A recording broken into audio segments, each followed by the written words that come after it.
Hey there, I'm Brandon, and this is the Dirt Church Devotional, and I've got some exciting news for you.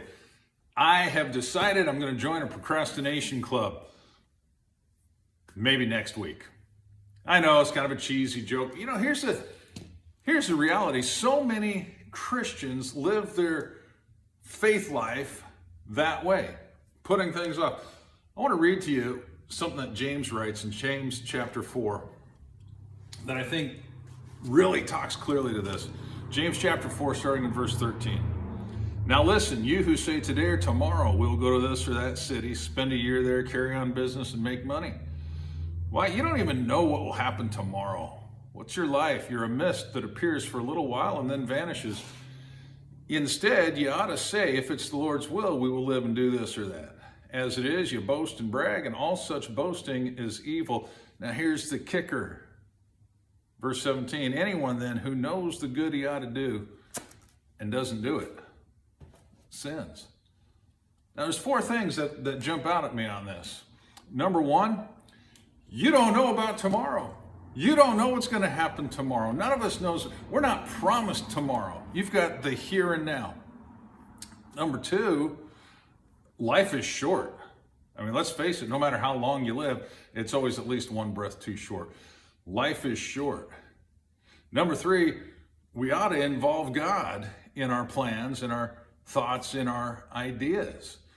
You know, the writer of Proverbs says, lean not on your own understanding, but trust in the Lord with all your heart.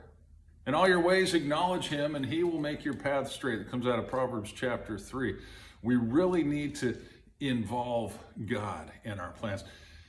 You know, here's something else I've been chewing on lately. Jesus said, my sheep know my voice. Man, we really got to start acting like we know his voice. Either he's telling the truth and we're missing the mark, or something's askew here. If we know his voice, if we are his sheep, we know his voice. So we got to stop putting off that still small voice. All right, now here's the fourth thing. So you don't know what tomorrow brings. You got no idea about tomorrow, no promises for it.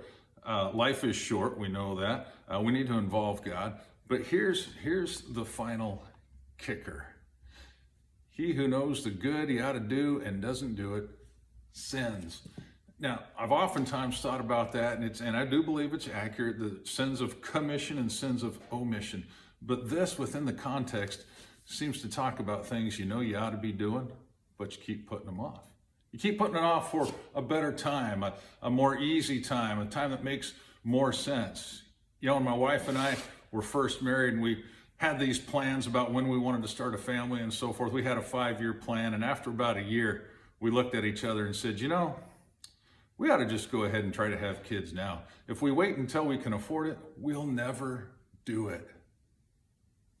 Same is true so oftentimes with the things that God has asked us to do.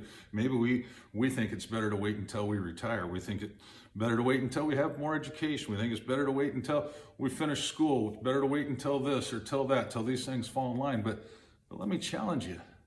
If God's got a plan for you, he wants you to get started. He will show you the way.